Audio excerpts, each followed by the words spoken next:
Je vais vous la présenter. Monsieur le Président, chers collègues, certains remettent en question l'intérêt de cette motion visant à supprimer le contrôle technique obligatoire pour les deux roues. Mais cette idée ne sort pas de nulle part. Elle est née d'un lieu que vous fréquentez peu, le terrain.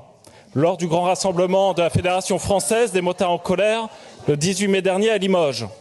Là-bas, j'ai rencontré des centaines de motards. Leur message était clair.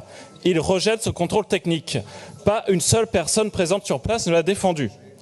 À ceux qui critiquent cette motion, je pose une question. Où étiez-vous ce jour-là? Tout le monde était invité et j'étais le seul conseiller régional présent.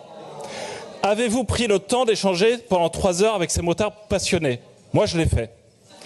Et j'ai constaté un rejet unanime de cette mesure, vécue comme une contrainte injuste, coûteuse et inutile. Il y a un fossé entre les décisions du gouvernement et les attentes des usagers. Notre rôle, en tant qu'élus de terrain, c'est d'alerter sur ce décalage. Cette motion, portée au Conseil régional, donne une voix forte aux motards. Regardons les faits.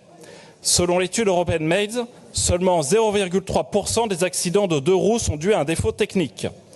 La grande majorité des accidents est liée à des facteurs humains, vitesse excessive, consommation de stupéfiants, inattention, mais aussi à des infrastructures défaillantes, chaussées abîmées, signalisation inadaptée, éclairage public défectueux ou absence de barrières de sécurité. Ce sont ces problèmes qu'il faut traiter en priorité. Les motards ne sont pas irresponsables. Ce sont des passionnés qui connaissent les risques d'une moto mal entretenue.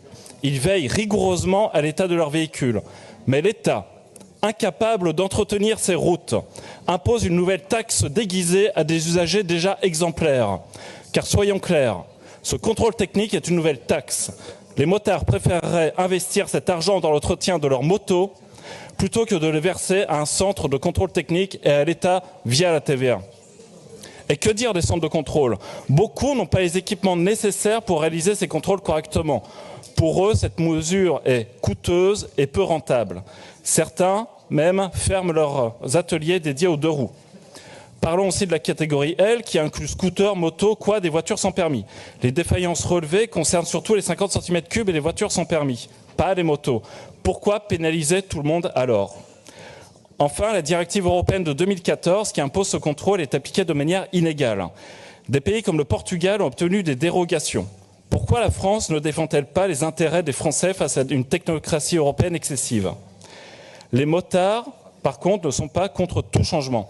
La FFMC, par exemple, soutient une vérification chez un concessionnaire lors de la revente d'une moto. C'est une alternative raisonnable. C'est pourquoi le Conseil régional doit demander au gouvernement de suspendre le contrôle technique obligatoire pour les deux roues, mesure disproportionnée et inadaptée, d'ouvrir des négociations avec l'Europe pour obtenir une dérogation ou réviser la directive de 2014 afin de préserver la liberté des usagers et réduire les contraintes. Et enfin, de consulter les associations comme la FFMC et les professionnels pour élaborer des mesures alternatives qui renforcent la sécurité routière sans imposer ce contrôle. Portons donc la voix des motards dans cette assemblée. Je vous remercie.